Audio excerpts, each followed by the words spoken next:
adanya pendapat Profesor Umar Sirwaji di dalam bukunya bahwa di Indonesia berlaku juga negative control van ON. Jadi jaksa di Indonesia itu sama Belanda mengontrol juga hakim, tapi secara negatif. Kalau orang mengontrol secara positif, menegur. Kalau orang anak minta duit pada ibu tidak dikasih, menangis, itu namanya kontrol negatif. Jadi, kalau hakim itu memutus terlalu jauh lebih rendah, jaksa banding.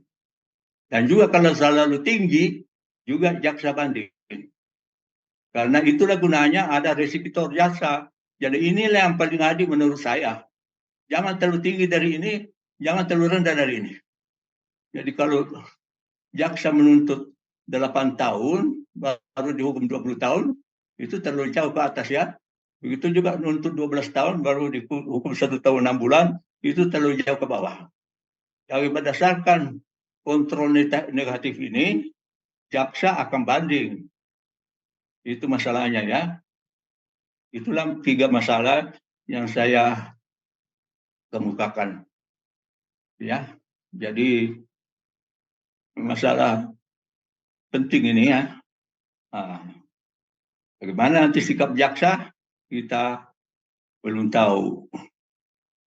Apakah dia banding atau tidak. Tapi kalau menurut Subul Rasul Haji, dia akan banding berdasarkan negatif kontrol terhadap hakim. Kontrol negatif terhadap hakim. Bagi di Belanda dan juga di Hindia Belanda dulu, hakim yang terlalu banyak dibanding sekarangnya mempengaruhi konduitnya. Oleh karena itu, Profesor Supomo hampir tidak pernah dibanding putusannya. Jadi cepat dari pangkat zaman Hindia Belanda. Kalau hakim terus-menerus tiap memutus banding, tiap memutus banding itu akan mempengaruhi kreditonya. Itu di Belanda dulu, Belanda sekarang dan Hindia Belanda dulu. Saya tidak tahu sekarang di Indonesia bagaimana. Itu aja yang saya kemukakan. Prof, dari Profesor Mahfud kita dapat semacam statement lah bahwa hukuman yang berat diberikan hakim untuk Sambo dan istrinya Sambo itu adalah karena keberanian hakim. Prof setuju nggak? Ya, saya tidak tahu ya apa itu keberanian hakim atau apa namanya? Bukan keberanian, apa namanya ya? Mengikuti suara-suara masyarakat. Kira-kira begitu menurut saya itu ya. Tapi ya, sebenarnya jarang sebenarnya jaksa minta seumur hidup baru dihukum mati. Saya hampir tidak pernah dengar itu ya. Ini ada baru kali ini juga terjadi seperti itu. Dan ini menjadi persoalan sebenarnya. Profesor Mahfud itu ya orang paling jujur, orang yang tapi bukan ahli pidana ya. Itu masalahnya. Terkenal itu orang paling anti korupsi di Indonesia yang saya tahu, Profesor Mahfud. Tapi bukan ahli pidana.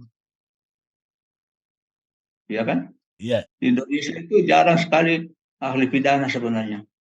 Saya lihat di perkara Sambo ini banyak sekali muncul menjadi pakar hukum pidana. Padahal dia tidak mengajar hukum pidana, dia mengajar hukum perdata di fakultasnya. Hukum pidana itu bidang paling sulit ya.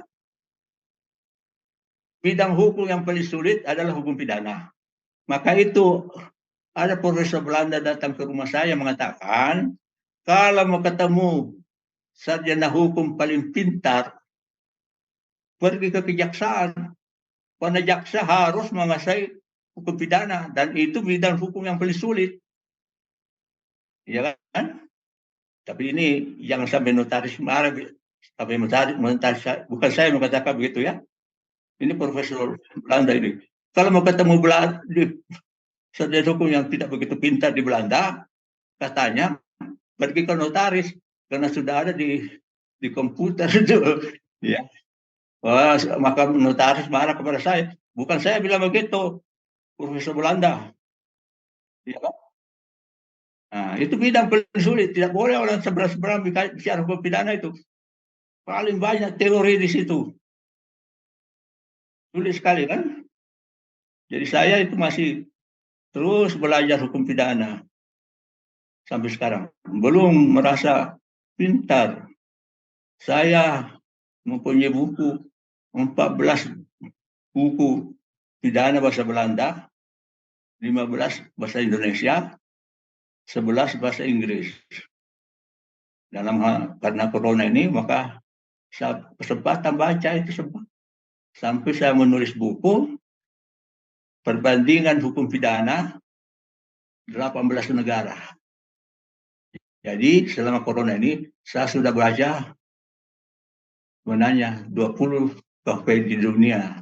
Saya bandingkan satu sama lain ya. Baik, Prof. Sudah. Tadi Prof bilang bukan keberanian aja, tapi Hah? ya karena apa tadi pendapat masyarakat, makanya Iya, hukumannya tinggi. iya, iya, iya. Apa boleh hakim mempertimbangkan pendapat masyarakat? Masyarakat yang mana? Tadi Prof bilang pendapat masyarakat. Kalau pendapat masyarakat yang Begini pro, yang pro dan kontra itu yang beda juga ya. Kalau masyarakat di Makassar mungkin lain. Jadi berbeda juga. Jadi masalahnya seperti ini, ya sulit sekali untuk saya pikirkan itu ya. Jadi hakim harus hati-hati. Yang pasti saya kira mereka naik banding. Mereka naik banding, kita tunggu aja putusan pengadilan tinggi. Putusan tinggi tidak puas, kasasi lagi. Kalau kasasi juga ditolak, pidana mati, ya tetap harus ada gerasi, minta gerasi. Kalau digerasi ditolak oleh presiden baru dilaksanakan. Jadi banyak tahap, banding, kasasi, gerasi, ditolak presiden, baru dieksekusi. Tapi apa mungkin hakim memutuskan ini karena undang-undang baru memberi kesempatan 10 tahun untuk berkelakuan baik? Saya tidak tahu itu.